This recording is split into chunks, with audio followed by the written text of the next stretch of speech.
Nous sommes avec Pierre Arc, historien de Jumet, bien connu, qu'on entend régulièrement sur nos antennes. Vous savez, on parle de la Madeleine. Alors Pierre Arc, c'est le secrétaire de la Société des Amis de la Madeleine. Alors, rappelez-nous un peu, Pierre Arc, ce qu'est les Amis de ce qu'est cette association. Les Amis de la Madeleine, c'est la dernière société organisatrice de la Madeleine à avoir été créée donc en 1937 exactement. Nous avons fêté notre 75e anniversaire il y a 2 ans.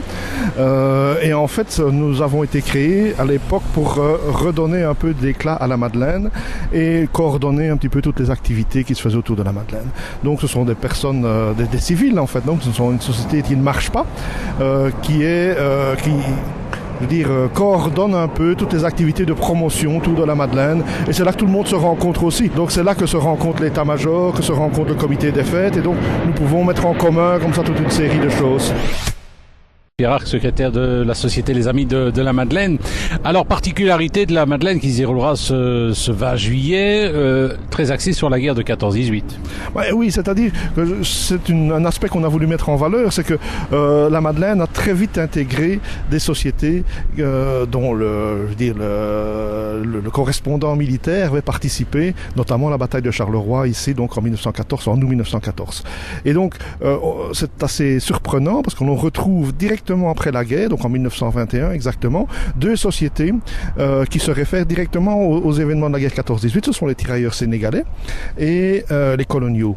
En fait, donc les tirailleurs sénégalais ont été créés pour rendre hommage aux troupes coloniales qui étaient venues se battre ici, et notamment du côté d'Arcimon, Châtelet, enfin dans toute la région, et qui ont perdu des milliers d'hommes un peu vainement finalement, parce que l'armée française a été battue et forcée de battre en retraite.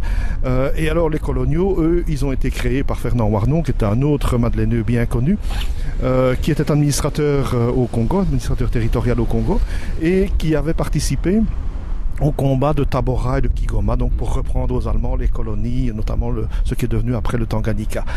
Ça a été une victoire pour les troupes belges, les troupes coloniales belges, et donc quelques années plus tard, on l'a retrouvé intégré dans la Madeleine.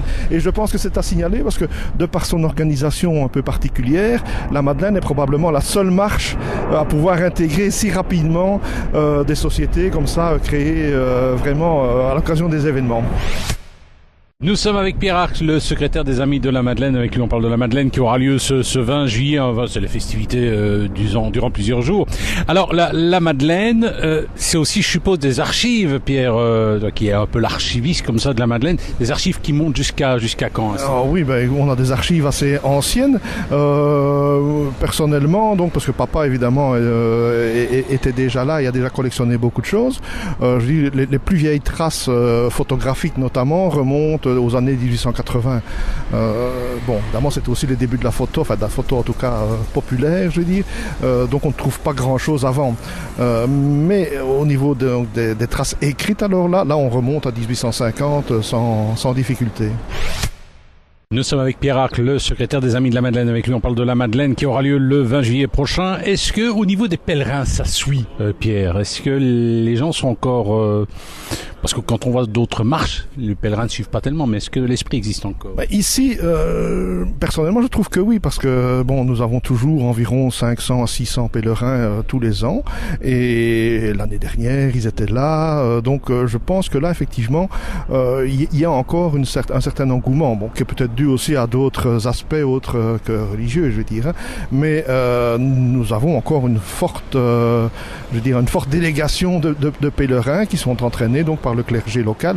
Donc c'est vrai que c'est exceptionnel par rapport aux autres marches, parce que c'est vrai que dans certaines marches, encore à Walcourt ici, il n'y avait pas énormément de pèlerins.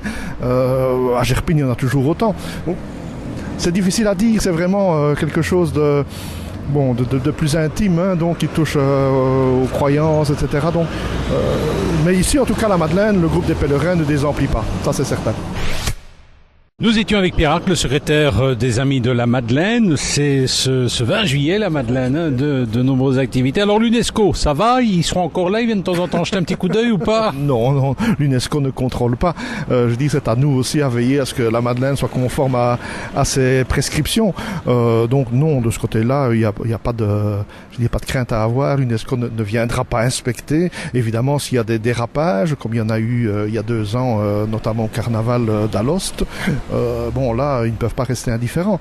Mais ici, non, ça se passe très bien. Je dois dire que maintenant, on ne voit pas non plus directement encore les retombées. C'est peut-être encore un peu trop tôt.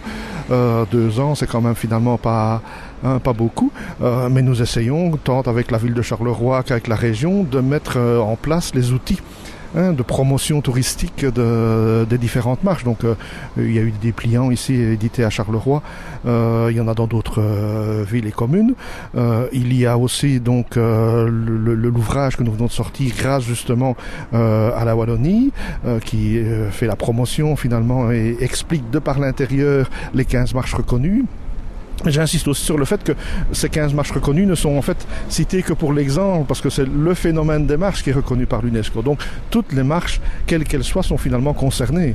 Donc là, il y a aussi un effort de promotion à faire, même au niveau de l'association des marches, etc., pour promotionner l'ensemble des marches de l'Entre-Sambre-et-Meuse. En ce compris la Madeleine, qui n'est pas vraiment l'Entre-Sambre-et-Meuse, mais enfin bon. On est quand même tout près de l'ensemble. Pierre, merci, bonne Madeleine. C'est la même histoire commune. Merci et bonne Madeleine à tous.